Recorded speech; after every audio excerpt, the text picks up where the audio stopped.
Ever tried to register your child for swim lessons, book ice or field time, or visit one of Maple Ridge's top parks on a sunny summer day? Then you've probably experienced something many residents are noticing. Our recreation facilities and our amenities are busy. With a population of over 106,000 that is expected to rise 40% over the next 2 decades, Maple Ridge is one of the fastest growing communities in the region. So how does a city take action today for the recreation demands for the future? The answer involves both years of careful planning and input from people just like you. You're listening to the Real Ridge podcast, where we share the stories behind the headlines on topics that are shaping Maple Ridge. Today, we're diving into Recreation Ready, the largest recreation infrastructure investment ever proposed in Maple Ridge, and the planning, collaboration, and long-term thinking behind it. Joining us today is Christa Balotti, Manager of Special Projects for Facilities, Parks, and Properties, and Chad Neufeld, Manager of Parks, Planning and Development, Facilities, Parks, and Properties, both with the City of Maple Ridge. Working alongside recreation professionals, engineers, planners, architects, and consultants, they've helped lead this major initiative through several years of planning, technical studies, and community engagement. Today, they'll help us better understand not just what Recreation Ready includes, but how the plan came together and why it's important for the future. Welcome to the show, you two. Thank you. Why don't we just start by giving us a very quick intro on who you are? Sounds great. Thanks, Dan. I'm Christa. I've been with the city for over 15 years. I live, work, and play in Maple Ridge. I've raised my kids in Maple Ridge and had the benefit of participating in a lot of sports and activities in our facilities and around our spaces. I'm excited to be here. Our team has been phenomenal across departments in the city, and so much effort's been put into these projects. I'm really excited to be talking with you today and sharing everything that went into the recreation program to get it to where it is today. Thanks, Christa.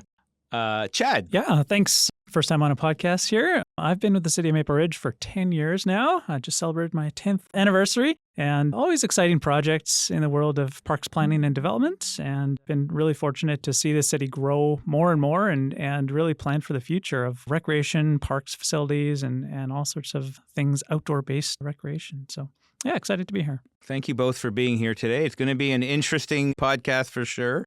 These are great projects, and, the public has on all sides. Some are for them, some are not for them. We're going to get into that today. But let's start off with, in 2022, the number one topic with recreation facilities, whether it be seniors not being able to get into aquafit, whether it be junior swim teams, new swimmers getting time to learn how to swim. We just didn't have the space, and people recognize that, and they've been calling for this for a long time. So when we talk about new recreation facilities, what challenges come with new facilities? How does that solve the problem of lack of facilities for our residents? That's a really great question. And through a number of studies we've done over the years, and what we've heard from our community really for about a decade, is that just what you said in the opening. People can't get into swim lessons, and they want to recreate. They want their children or themselves to be active and be able to walk into the leisure center and get into a fitness class. And where we're at is Maple Ridge is growing, and we are at capacity in all of our recreation facilities and our signature parks. So, we've been talking about this for a long time, but what changed now? Why is the city now focused on new recreation facilities? Yeah, a lot of this goes back to our 2023 Parks, Recreation, and Culture Master Plan, which, the city does master plans like these to guide our future growth and planning for these kind of facilities. And that's really important because we need to take steps that set us up for future generations of recreation and so that people can live healthy and active lifestyles. Okay, thank you. We talked about population is breaking 106, and we may even break 110 this year. But what's more interesting to me is the demographics. Our average age is between 41 to 49, so a lot of young families are moving out here. How does that play a role in recreation? So Maple Ridge is a great place to be, and we're seeing more residents move into our community, which means there's pressure on our recreation facilities. They're at capacity, and we're seeing that we just can't meet those needs any longer, from our minor sport groups to the folks who want to get in and do our programming. It's just been challenging to continue to be creative in what we offer to try to provide everybody an opportunity to come and participate. So as we look at the demographics, as we look at the needs of the community that are not being served here, how are we managing that process right now? So are we buying ice time in other communities to meet the need? Is that what we're doing? Yes, that is occurring with many of our sport groups is they need to go outside of our boundary and look for ice. And sometimes that comes at a higher cost than what they're paying here locally. What we're also seeing is people are having to go on wait lists, and sometimes those wait lists don't get served. In addition, our programming teams are just being really creative in trying to find ways because we don't want to say no. If anybody wants to come and participate in the programs, we're trying to find a way. But at some point, that's going to reach a threshold where we just no longer can service the need and the demand for recreation. I know a lot of the folks I speak with out there, when this topic comes up, we talk about hockey. Everybody knows about hockey. We talk about baseball. Everybody knows about baseball. Soccer is one of those up and coming, even now with FIFA in here, but there's such a passion for soccer out there. And what I keep hearing is we don't have enough fields for them to play on. But lacrosse, again, we have one of the largest lacrosse organizations in BC. And again, we're underserving them. So, when I look at all of this, it does present a situation of how did we get here? How did we get to the point that, it's like one point we were 40,000 population and then we woke up the next day and we were 106,000 population and we couldn't keep up. So when we look at that, I just want to get into, some of the things that, again, I keep hearing is like, okay, so we're maintaining what we have to the best of our ability. The Hammond outdoor pool. We just had to shut it down again because of challenges with chemicals and what have you. I'm putting you on the spot here. How old is that outdoor pool? Over 60 years old. Over 60 years old. I was talking with somebody who was on the Parks Committee back in the 90s, and what she said to me was back then, they had to Band-Aid it to extend the life of it, which got us to point here. So why can't we just fix it? The Hammond Outdoor Pool is end of its service life. So every year, our teams dewinterize it and look for ways to continue to be operational because we recognize it is our second pool during the summer months. But at some point, it's going to become too costly to continue to maintain an aging facility that really is end of its life. How many months is it in service? Typically, that can range year over year, but typically between 2 to 4 months a year. So that's one of the reasons why we're looking to put in a new aquatic facility in Hammond Park. Is there any room or possibility in the future of putting an outdoor pool? Have we looked at that? During the feasibility study, a lot of technical assessments were done on the Hammond Community Park site. And if listeners recall, that was a 2-year process with the feasibility study. So through those technical studies and through the service demand analysis, which I'll just share with listeners what that is, it's really analyzing what are the needs now and into the future. Site plans were developed, concepts were developed. From there was determined that we can't meet all the needs. And so an indoor pool was really prioritized as the aquatic facility that could meet year-round use. 365 days a year, well, maybe a little less than that, but very close. And it provides wellness opportunities. It provides space for swim clubs, for swim lessons. And it really is the facility that could meet the most needs across, 12 months. So I guess the next part is, okay, so we need rec facilities. I don't think anybody denies that. I think there's a consensus that we need. The question then becomes, how much do we need? We talked about not being able to renovate the outdoor pool, but do we need to have 8 lanes, 37-meter pools with lazy rivers? And do we need all that? How do you balance the needs with the costs of everything? Because we have to look at that, right? I'll go back to when we first started talking about this and the question went out, what could this picture look like? And I think we threw everything, including the kitchen sink, into the picture. And we said, look, we could put here, we could put an arena here, we could do this, we could do all these wonderful things. And then we came back and said, okay, that's pretty. That is the ultimate vision, but is it practical? And the answer came back, no. So we started downsizing. So how did we get from the ultimate to where we landed today? You started with the first question is, do we need it?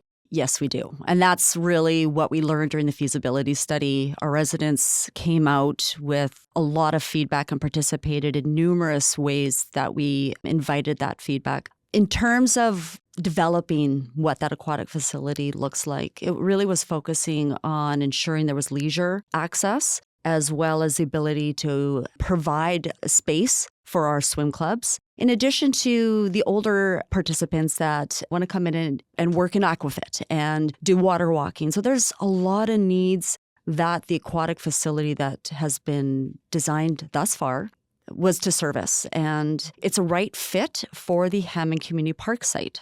With everything you've said so far, there's that balance of what do we need today and what do we need for the future, 20 years from now, 30 years from now. So how does the Parks Master Plan fit into this equation? So our Parks Recreation Culture Master Plan was endorsed in 2023, and we're really using that as our roadmap to decide and to determine the type of facilities and amenities that our department need to prioritize. And when we're building these large recreation facilities, we're not building for today. We are under capacity in terms of the amount of recreation facilities that we have compared to other municipalities. We definitely are underserved. So we know that, but we're building for 20, 30, 50 years out. Aquatic facilities typically last 40 to 50 plus years if well maintained. And so we're building for today, but we're also recognizing with the growth of Maple Ridge, and in 2 decades will be 40% more population, that we need to look to servicing our residents now and those that will be coming in the decades. Yeah, I guess we're not really a small town anymore, and so it's about finding that balance. And the longer that we wait, I'm sure other councils have come up with their own plans of what they wanted to see, but unfortunately, we haven't seen a lot of plans come to fruition. So, what could have been done a decade ago would have been a heck of a lot cheaper to do than it is today. So by delaying these projects, how did that impact the next dollar's cost? Not going to get cheaper, is it? No, we would estimate that construction costs are going to continue to increase year over year. So the longer we wait, the more expensive projects will likely become. Okay. So here we are. We have a proposal. I know that we've all around this table been living this for the last 2.5 years, right? But the resident sits down there and they just see the finished proposal. They don't see the amount of work that has gone into it. And a lot of the questions that we hear is, did you look here? Did you look there? Did you do this? Did you do that? Let's talk about that because they're valid questions. And again, the residents have been living the day-to-day life that we have in Parks and Rec. So let's talk about that a bit. Hey, I can jump in with that. Starting, where this was 2.5 years ago, it really came down to the site selection. And so we went through a very lengthy process looking at all of our available sites. Of course, there's kind of key considerations that we need to think about, the total size of a property, what the ground does, whether it's relatively flat or just really steep, and those kind of things as a really high-level site selection criteria to look at where would a suitable site be for an aquatic and recreation facility.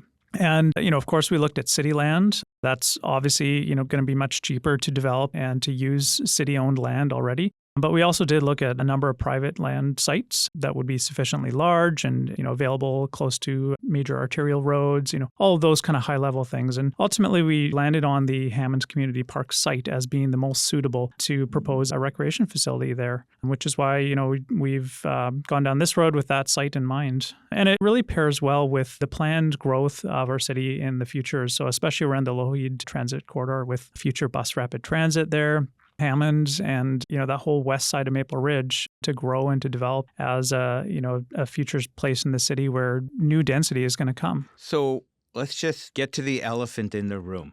Why not Albion Flats?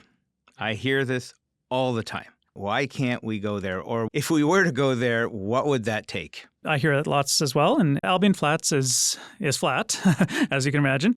It's also land that's all in the ALR, so the Agriculture Land Reserve, which is farmland, really. And it restricts really what we can do quite heavily. It's also, land that's usually fairly wet and is flooding prone. So we've been managing that at the Albion Fairground site and the Albion Sports Complex site for many, many years. But, it is farmland, and we have a proposal to move some of the arenas there, which could be suitable because those can be elevated above the flood levels and, that can be managed there.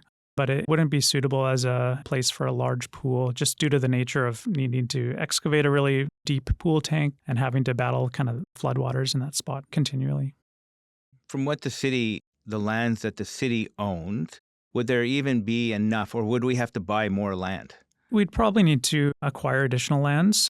All the lands that the city owns there have things on it, of course. We've got our Planet Ice facility there. We've got sports fields with Albion Sports Complex, significant watercourse through the middle of the site, the Spencer Creek watercourse. And we have this challenge all across Maple Ridge where we don't own a ton of additional vacant land that we can easily put a big facility that's in the multiple acres of size. So we would need to have another property or go out and buy another piece of property that would be at least, 20 to 40 acres in order to do some of the things that we're wanting to do now. So what's involved with that? I hear people doing Googling searches and looking for real estate all around, and somebody had suggested, there's a spot out in 280th. It's cheap land. What are the challenges of going out to 280th?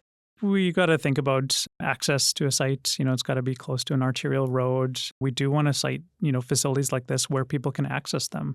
Ideally, where people can really take active modes of transportation, so walking, cycling, things like that, or, a shorter drive too. So that's why the Hammonds Community Park location is a really good fit because it is close to major arterials already. There is, transit nearby, just walking paths and good connection to the neighborhood there. So when I look at every summer, we get the same thing. And for Maple Ridge Park, for instance, a lot of people are visiting there. We've upgraded the facilities to meet the demand of more people attending that park, for instance. More parking. I know we're changing the washrooms and so on and so forth. But the one complaint I hear is that everybody rushes over there. When we do something like the 40-acre park, how would that impact a place like Maple Ridge Park? Yeah, it's a really good observation. Maple Ridge Park is very busy. It's, of course, our busiest destination park. And all of our destination and signature parks, even like Wannock Lake and some of our other ones, are really at capacity, especially on those busy, hot summer days when people want, water access or just to have that kind of full day park experience. So the golf course, of course, bringing that up, it is a very unique site, being 40 acres and in relatively the middle of the city. There is not a parcel of land like that exists that's in its kind of relatively natural state. And so, it would make an amazing park and be able to provide capacity for that kind of signature park use and destination park use on the whole west side of Maple Ridge and really start to take some of the pressure off of some of our other park spaces like that so that people can all enjoy an amazing park space. So you get to spread it out all around and you don't have to necessarily drive too far to get to a popular destination for your kids and what have you. And so when we look at all of this, I want to talk about public engagement. We hear a lot about that. So let's get into that. What did we do for public engagement? I'll take that one, Chad.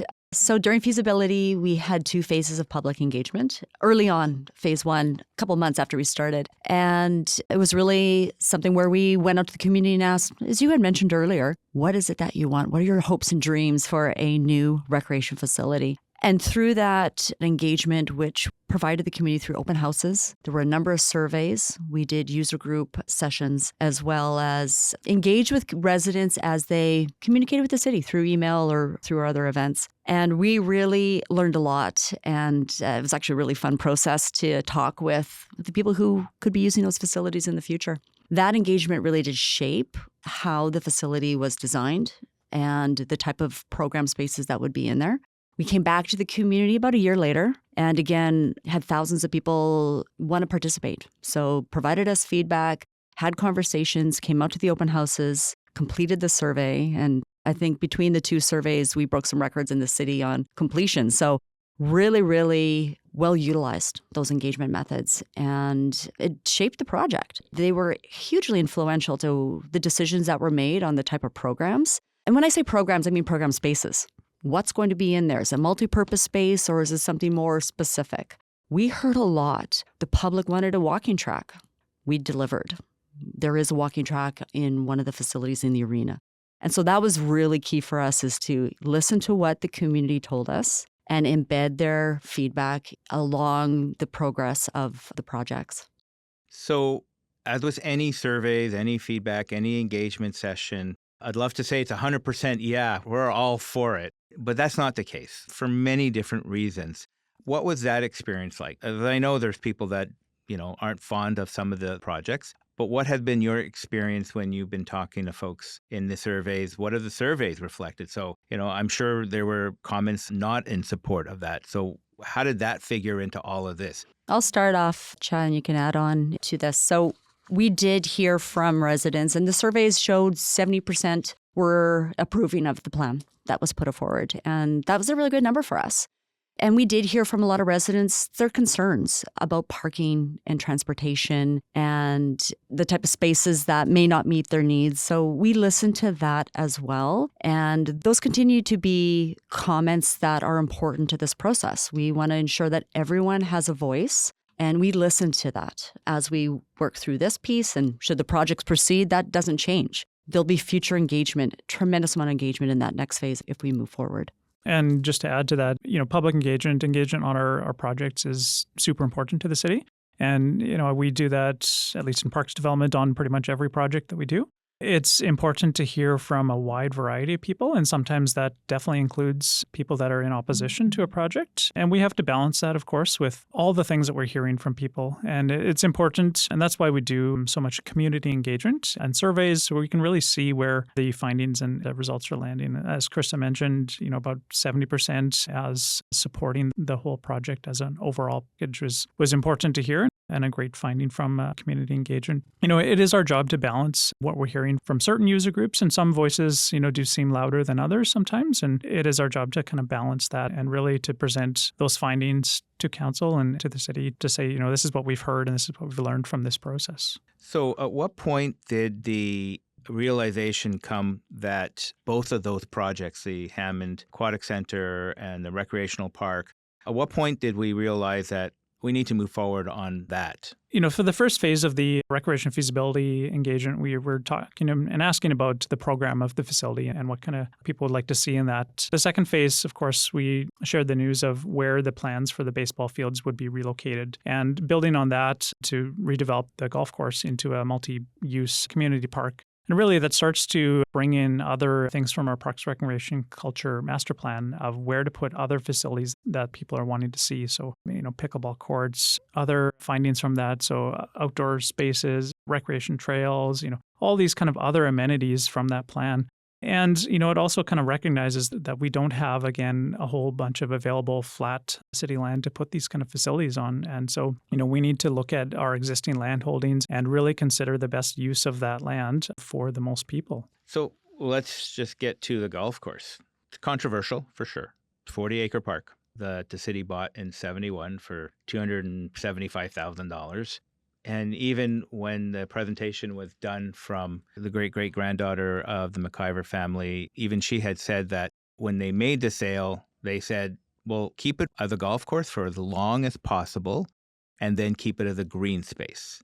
So are we doing that? It's over 50 years, as long as possible, and then a green space. So I guess let's start off. What is a green space? What does that mean? I guess everyone's definition of that would probably be different. But, I think a lot has changed in the city since we purchased that land in 1971, 72, somewhere in there. We were a city of 40,000 people then. And, like you said before, we're approaching this 110,000.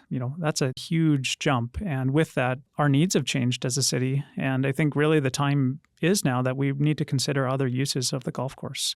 Opening it up to a wider amount of people that can enjoy and use that space, I think, is really important because we have needs for park space in this side of the city. It would be, cost prohibitive to go and acquire a similar amount of land in that area. So I think we are continuing to honor the intent behind the purchase, which is keeping it as a public recreation and park space. Also, I think we've mentioned in the past that it's in their city's official community plan as park, so as a park space. And that's definitely the intention, is to continue that use for, and really to open it up for more and more people to use then. So I know when we talk about community engagement, the Aquatic Center came back with a really big footprint because we wanted to see if we could put a ice rink there. And so we heard from people and we looked at what was going on and we made the decision, so we're not going to put a rink there. So what did we learn? So I know from the folks at the golf course, they have some valid concerns.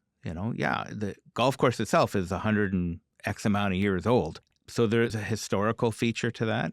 There's a cultural feature to that. There's the fact that that's where the first city hall was. That's where the city got its name from the maple trees that were there. So, from that perspective, those are very valid points.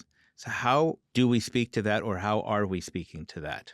Yeah, of course, the Maple Ridge Golf Course is a very historic location and spot in our city. We really think there's even more opportunity to share that with the rest of the people of Maple Ridge. Right now, the only way you can really experience that is if you buy a green fee and go and play your round of golf there. There's a whole lot of people that haven't ever seen that spot or really know or haven't experienced that spot. And so there's lots of opportunity to celebrate that, to, share that with more people and to kind of link that back to the history of the site and what it was. All right. So you had mentioned, Christa, about transportation, right? And so I know when we first started talking about this, there was a lot of concern about transportation.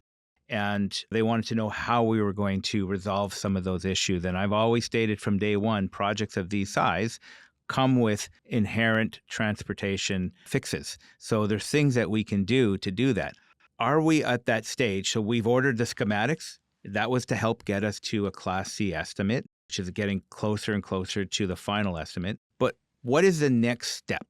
When do we actually start trying to figure out how to resolve some of those transportation issues? Yeah, that's a really great question. So amongst both of the projects in the schematic design phases, we do have TIAs. So you'll hear that acronym, and that means Transportation Impact Assessment. And that's really the first step to determine the components that the city would need to consider should these designs go forward. But they're not the only thing that we look at. So we have a strategic transportation plan in the city. It's a comprehensive document that really guides transportation improvements, really for the next number of decades. So the question, what do we do? We're going to take those two pieces of information, and as the project moves forward, start to prioritize what needs to get done, aligning what the TIA has suggested for improvements with our strategic transportation plan. And that work is in progress. Right now, there is planning and work that is being done across the city, and particularly in the Hammond area. And some of the things that we'll see should this project progress is improved cycling and walking paths, like sidewalks, for instance, in the streets in some of those areas that don't currently have sidewalks,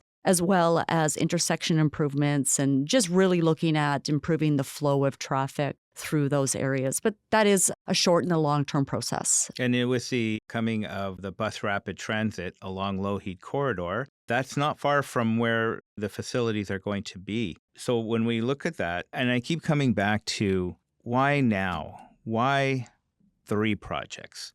Why not do 1 project? Let's talk about how they're all connected, because that's important for folks to understand. There's a reason why we're doing the way that we're doing. So let's get into that. Yeah, let's talk about that. So during the feasibility study, it started with 1 project. And you had mentioned at one point we couldn't fit the arenas on there because we don't need 1 arena. We actually need 2 in the short term. So just imagine Hammond Community Park site. There's no way we can fit everything that the community desires and what the need is on that site. So it wasn't part of the process, I believe, early 2025, that the projects went from 1 to 3. And that's where we're planning for the Hammond Community Park site where the aquatic facility is positioned, the arena expansion down at the Albion Fairgrounds, and our signature park, our multi-use park at the golf course. And there's real value in having these projects working together. And a couple of those things are just efficiency in how we go about doing the planning. And transportation is one example we just talked about. So should these projects go forward, having the aquatics center and the signature park so close together, of course, transportation is going to have to be synergistic. It has to work together in terms of the improvements. So it's really about looking at this as a large umbrella program that meets the needs of the community and looking at ways that we can move forward processes together amongst all 3 of those projects. Okay, so as part of the trio, and again, I hear we're exchanging recreation for recreation because I think folks have centered in on 2 ball diamonds. We knew we couldn't keep the 2 ball diamonds at Hammond Park. So that's where the golf course came in. But is the golf course or the 40-acre recreational park that we've been talking about, is it just ball diamonds? Is that what we're doing? Are we exchanging baseball for golf? I'll jump in here. There's a much bigger vision than just baseball fields. A lot of this comes back to, our Parks Recreation Culture Master Plan, right? And it talks about all these additional amenities that the city needs to consider for our growth in the next coming years.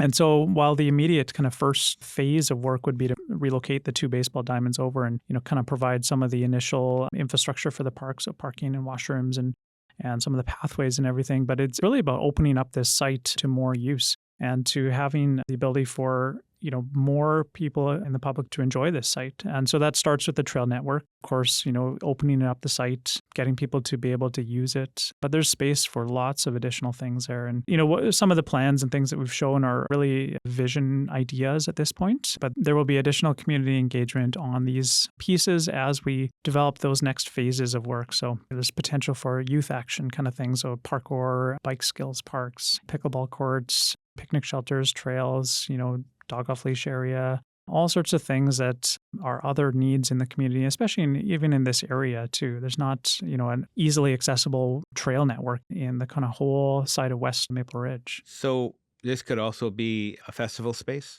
I've always looked at this as a potential to be our Rocky Point, where people come from all over to picnic or play some music or, have a little amphitheater. Why haven't those objects been finalized? Yeah, right now the focus is on moving the 2 baseball diamonds over, but really we want to take the time and the planning needed to really figure out what comes next as far as phase 2 and work with the community on what those desires are. Yep, it could definitely be in a place for events, and a large site like that can definitely accommodate a number of people on it. There's also really amazing views of the Fraser River and working with all the trees, the mature trees that are on the site too. That'll be a really important step. Are we going to be able to save some of the trees that are there? Yes, definitely. The site is not entirely treed. Obviously, with a golf course, there's fairways and putting greens and sand traps and things like that. But we can definitely retain a number of existing mature trees, and we'll do further assessments with an arborist to determine health and condition of the trees and what will be still suitable for long-term retention. So, again, trying to speak to the voices that I've been hearing, the heritage, the culture, and I see there's different ways of honoring all of that over there, because you can have all sorts of plaques and information pieces along the way. Any big park you get to, Stanley Park or even Rocky Point, there's always posts where they have information pieces that people help learn, which currently, if you don't go golfing, you actually can't get in there. You'd have to pay a fee to get in there. But the other thing that has come up, and I'm hearing memorial plaques, for instance, and memorial trees. Have we looked at that at all? That is something that happens across all of our parks, really. There's opportunities for memorial benches, memorial trees. Usually when we do a park project in a park where there's some of those things that may be in conflict with that space, we try and relocate them where we can, of course, sensitively and working with the family if they're known. We can relocate them. We can offer like a new tree to be planted in honor of that. It really comes to our records and who that memorial is for and what their wishes were. So we'll continue to work with families if there are known of where donation things or memorials are. Okay, so we've talked about how the 3 projects are interconnected, how they'll help alleviate wait times and split the areas up so that we're not overloading one area for another. So let's get into what they're actually designed to deliver. And more importantly, who are they designed for? I'll start that one off, and maybe I'll start with the aquatic facilities. So they're designed for everybody. And that was really one of the key things right at the start of our project, was to ensure that when we were looking at the lens of, because it's exciting to start and develop what a rec facility looks like or what arena looks like, inclusivity and accessibility was number 1. It has to be inclusive. It has to have spaces where everyone can walk in and feel like they belong and that there's a place for them. So that's really was our benchmark. That's where we started. In the aquatic facility, 37.5-meter pool times 8 lanes. The whole natatorium, which is the aquatic part, includes a leisure pool, steam and sauna, water slide, and universal change rooms, gender change rooms. But it's bigger than the leisure center. So compare that to our current facility and really get excited to what that's going to look like. But it's not just aquatics at that facility. There are multi-purpose spaces. We heard from our community that they don't have enough places to meet. They want to be able to rent spaces, and we want to be able to support our local agencies in and around Maple Ridge to come and use our facilities. So lots of multi-purpose space, arts and culture room, a gymnasium. We also heard fitness. Fitness came out loud and clear in both stages of engagement. So we have a fitness center there. And the cool thing too, and I'll jump to the arena, is we also have a fitness center planned for the arena. Again, significant feedback from our sport user groups, but also our community that they would like to see a fitness center and fitness spaces at the arena. So that arena is a 2 NHL-sized expansion with one having 2,000 spectator seat bowl. We don't have that right now in Maple Ridge. We don't have a space where we could have large gatherings in excess of 2,000 people. So it really is an opportunity down at the arenas to look at event space. So we talked about the opportunity at the Signature Park on the west side. On our east side, with potentially 5 arenas, the possibilities are endless, really, of what the community, what could the city do in terms of event hosting down at that space. I know currently all of our high schools can't have graduations here. They go to Surrey. They go to other communities because we just don't have the space. Is any of these facilities going to be able to offer up that potential for grads to go to? I would say the arena is a potential, depending on the size of the schools. We have, some schools with quite a few students in them. However, with 2,000 seats plus potentially some on the floor, I would say the possibility is real that our local youth can graduate in their hometown. That would be exciting because I hear this all the time from parents and from students. Why did my kid have to go to Surrey or Coquitlam? So that's exciting for me. Why do we need 5 arenas? Is it just hockey? No, it's much more than that. Like you had mentioned, our local Ridge Meadows Minor Hockey Association is one of the largest in British Columbia, but so are some of our other sports. We service many ice sports such as ringette and female hockey, speed skating, and figure skating. That in addition to all the public programming that currently we're unable to offer. So we have high demand for public skating lessons. They fill up quickly. There's wait lists. More people want to participate. We just don't have enough ice. So from an ice perspective, it's just as much about servicing the growing need in our sport groups that continue to flourish, but it's also about providing recreation opportunities for the entire community to come out and learn to skate or do public skating. But the other piece is ice typically isn't in 12 months of the year. So we have dry floor sports and we have dry floor ability to really look at programming. So our Ridge Meadows Minor Lacrosse that welcomes both female and male participants is one of the largest in Canada. That's phenomenal. And so finding a way to service that as well as, and I didn't mention this in the ice, but we have junior teams as well. And again, that's that next level of competition. And we also have a senior lacrosse team. So lots and lots of need in the dry floor space, which we just currently can't accommodate. Ball hockey is also growing, a significant sport that currently is being played out of our Golden Years Winter Club. So there are those pieces. But then let's not forget the events that currently are hosted down at the Albion Fairgrounds. They are well attended. That brings in a lot of our local residents, but also a lot of visitors. So, I can go on and on about how the arenas can help support, but I did want to mention, and I know I'm talking fast, and I'm excited for these projects, and that's why is that it's more about what else are we providing in these arenas. So I mentioned a fitness center. We've got a walking track. We've got multi-purpose space. And those are other things where people who aren't arena users or not yet arena users can come and feel connected. So large lobbies to come and have a coffee at the local concession, but also to be active. And that's a really key piece of this arena design is to ensure that everyone, again, has a space in this facility. Thank you. And I'm glad that you brought up lacrosse. Lacrosse sometimes get lost in the mix there because we have the largest baseball, we have the largest hockey, we have one of the largest soccer, but lacrosse is amazing. I went to a lacrosse game and it is so fast paced and the skill set that you need is like unreal. So you're saying that we can actually put an indoor lacrosse box in one of those arenas? How would you even manage all that time allocation? That's got to be crazy.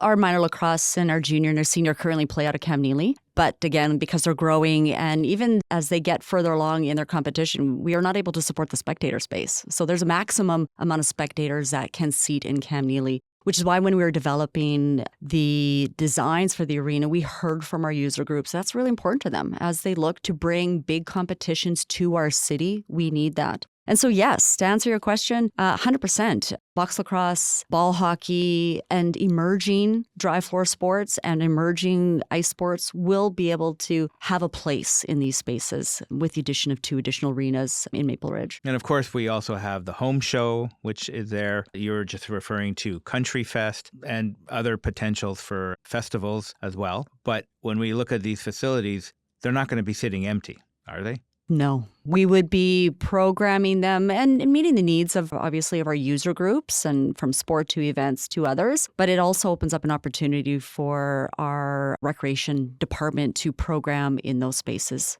Oh, you just clicked on something there when you said that. Because one of the things I hear all the time is we're going to get all the people from Pitt Meadows coming to our aquatic center because it's so close to Pitt Meadows. Have we talked about that? Have we thought about that? How did that work? Great question. So we do have an allocation policy that dictates how the arena facilities are spaces allocated to those who want to rent it. And that's open to anybody. So yes, our user groups do rent those spaces, but if space allows, somebody may have the potential to submit that request. But most importantly is how we operate those facilities is something that we'll dig into in detailed design. So who's going to operate it, how it's going to meet community need, how are we prioritizing Maple Ridge residents in this facility as well as the aquatic facility are things that we'll continue to work on at our later stage. Okay, thank you for that. Before we move on to the next piece here of how this gets paid for, I just want to clarify something because I keep hearing this, that the golf course is a municipal golf course. What is the story? Is it a municipal golf course? So it's owned by the city. The land is owned by the city, but we do have a lease with an operator. And so they do pay us a lease amount per year. I think it's $120,000 and or 20% of their revenue for the year. So it's not a municipal. It's not a municipal golf course in the sense that a city operates it, no. It's a private golf course? It's kind of a hybrid model. It's leased and it's run by an operator. All right, let's get to the part that everybody wants to know. Paying for the future. What does this all cost to us? When we look across the country, even North America, major recreation facilities are among the largest investments a municipality can make. They serve generations of residents for, as you said, over 50, 60 years, require thoughtful financial planning. They keep this conversation educational rather than persuasive. What I want to do is help listeners understand how municipal infrastructure financing works. Why borrowing is commonly used for long-life public infrastructure, and the legislative requirement for public approval. Again, I hear lots of stories, why can't we just save money and then when we have enough money, build it? So I want to get into that. So let's start off with how this works. We'll get into the numbers, but how does this work for financial approval? Where do we borrow the money from? What is the typical term? Just briefly go into those things. So the Recreation Ready program, the cost is estimated at this point with Class C estimates is at $393 million. And so in order for us, the city, to progress with the next phases of this, we need to find the money. And legislatively, municipal governments have the ability to seek voter approval for loan authorizations, which is essentially borrowing the amount for these projects. So that's essentially what the assent vote, or another word for it is a referendum, is about. So in order to borrow the money, we need to go to a referendum, but not in all cases. My understanding is if we could afford to pay this off in 5 years, we wouldn't need to go to a referendum. There's 2 ways, actually. There's the referendum, or what they call the alternate approval method, which is 10% of the population writes in, and if it's 10%, then you can't move forward. When I started looking at this and it came down to 1 question or 2 questions or 3 questions, obviously there was a lot of focus on wanting to separate the 3 because the folks who cherish the golf course want to be able to go out there and say, well, I want to be able to say yes or no to the golf course, right? But you're not actually saying yes or no to the golf course. What you're doing in a referendum is asking for approval to borrow the money. So if 1, 2, or 3 are successful, where do we go borrow the money from? To jump in here, I believe it's from the Municipal Financing Authority, and the city does get preferable rates from them. So this is an organization that lends money to cities so that we can build infrastructure. And it's a set term. It doesn't go up and down like a mortgage does, or a variable rate term, but it is set into a certain threshold of years. And, the city usually has a fairly stable way to pay that back through property taxes. And that's why we proposed what's a 3% increase over 4 years, and then maintaining that amount for the 25-year term until the loan is paid off. Okay. Well, why can't we just save that money until we have enough to build it? Well, in theory, you could, but you'd be saving a lot of money for, say, 25 years to save up our money. And then we'd go to build this facility and it would maybe double the amount. And so we'd have to just keep saving. And that's the challenging thing with, funding. The same kind of situation for a homeowner, right? If you don't save up $1.5 million to go and buy a house, typically you take out a mortgage and buy a house and then you live in it and you pay it off. So the 3% increase, is that going to pay for the entirety of the project? Is it all on taxpayers? We've proposed in our funding strategy is about a 60-40 split, if I recall. 40% is a new financing tool that the provincial government brought in a couple of years ago called ACCs, or amenity cost charges. And these are fees that developers would pay to build in Maple Ridge for every new unit or every new square meter of apartments. And it pays an amount so that the city can afford to pay for this kind of infrastructure to build things that new residents are going to use, like recreation facilities, like park spaces, and a handful of other things that are in that bucket of eligible projects. So 40% will come from these ACC charges. One of the comments I hear is, well, housing is on the way down, or not as much development, or what happens if we're not hitting the targets that we've based these numbers on? So what happens then? The city has a fair bit of flexibility of what to do with our internal reserves to smooth out those kind of ups and downs in the market. And so within our ACC bucket, funds come in a certain year, maybe higher or lower, but we can use that as our other internal reserves to smooth out those kind of loan repayment amounts. And is there any other source of funding that we're looking at? Yeah, of course, the best is to get grants, and we're actively applying for some grants through the federal government and our provincial government. That's the best case scenario, to have another level of government step up and to contribute to these projects that have a really big impact here. That would be amazing to see that. So I know that we've already made an application for a third of the project for the federal government. I believe so. Yep. Roughly, right. So what happens if that money comes in? So the feds say, hey, yeah, here you go. And they do have funding for these types of projects. So if the feds say, okay, here's whatever number, what happens then? How does that affect the 393 or the 3% increase, or how does that affect the numbers? And so if we were to be successful with a grant, especially a large grant, that would take that total amount that we need to borrow and reduce it. So there's a portion that would be credited towards the ACC amount, so that we wouldn't have to have as high of a rate there. But as well, correspondingly, property taxes wouldn't need to rise as much depending on the amount of the grant. Okay. So November comes around. You may have a new council. You may have similar council. You may have 1, 2, or 3 projects that are approved through a referendum. What's the next step? Let's say all 3 are approved. Do you go to the bank and say, okay, give me my $393 million? If only it was that easy. Now, our next step would be to bring the final reading for the loan authorization bylaw to council of the day for approval. And then following that, should council approve that, we as the project team would move into our next steps of detailed design with eventual construction. And so some people are saying, well, why don't you have those detailed designs done now? We have just finished schematic design, and it's a great phase. And as you had mentioned, Class C cost estimates is what really we needed in order to move us forward with this funding strategy. So detailed design will come following approval of the funding. Okay, so, and I don't want to confuse people out there, because I know we're using 2 different terms, assent voting and referendum voting, which are essentially the same thing. So when you go to the ballot box on October 17th, you will see a list of everybody running for mayor, a list of everybody running for school board, running for council, and then you'll have 3 additional questions.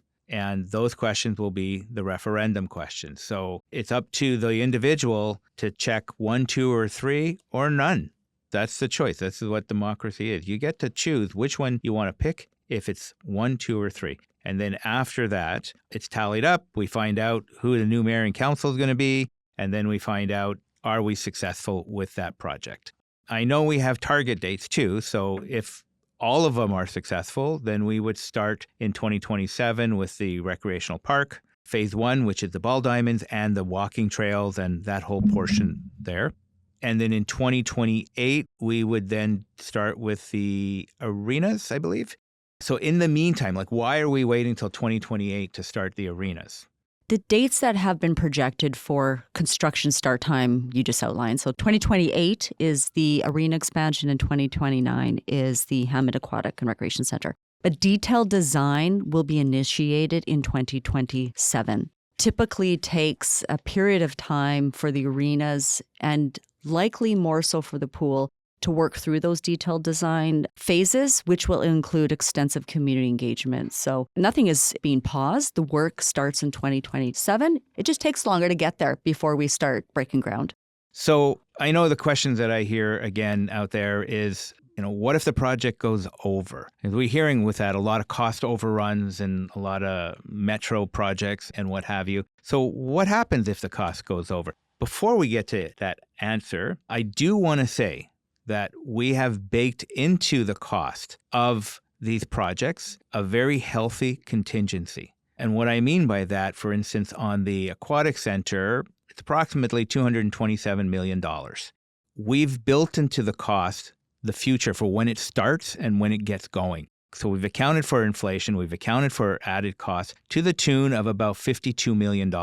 So the soft costs are the seating and all those sort of things. That's one piece. But the actual construction costs, if you were to actually put a shovel in the ground today, that actual construction cost would likely be around $127 million.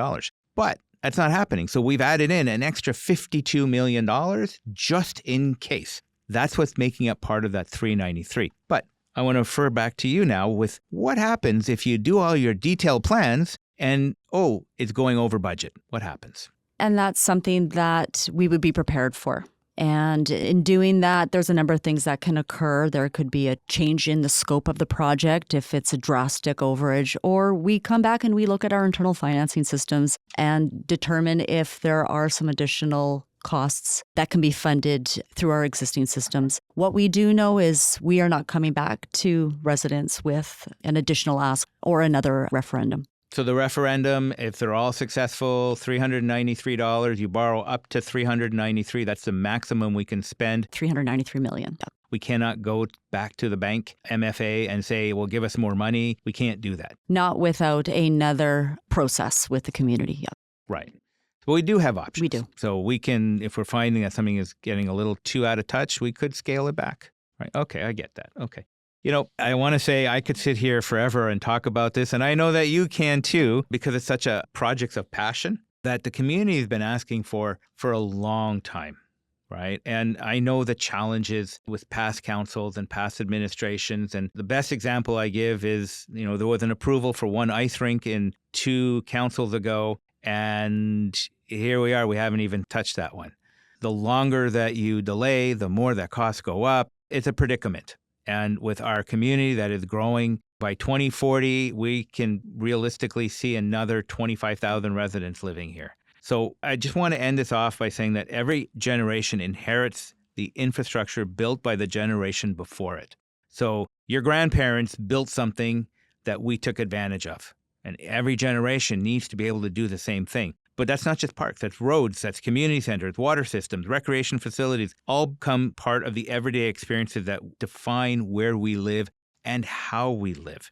As we continue to grow, Recreation Ready represents one proposed approach to ensuring our recreation infrastructure keeps pace with that growth while creating welcoming, accessible spaces where residents can move, meet, and play. So, if you'd like to learn more about the Recreation Ready program, visit mapleridge.ca/Recreation Ready. Or you can join us at some of our upcoming sessions. Get involved. Ask questions. There's always somebody out there who is willing to tell you their side of the story, and there's always 2 sides of the story. So, go to the heart of it. The answers can be found at our website. You can ask those types of questions, show up at some of those events. But all that's there. And where we are now, it's up to the public to decide. When it comes October 17th, you can choose 1, 2, or 3, or none. That's up to the public, and that's the way that our democracy works. So I want to thank you, Christa and Chad, for being here today. I love this project, but it's not an easy one. And it's certainly got some controversial bits, but we will work our way through it. And, we need to be able to deliver to the community what it needs and what it wants. So thank you for being with us today. And I'm looking Thank forward you. to the next Thank step. you. All right.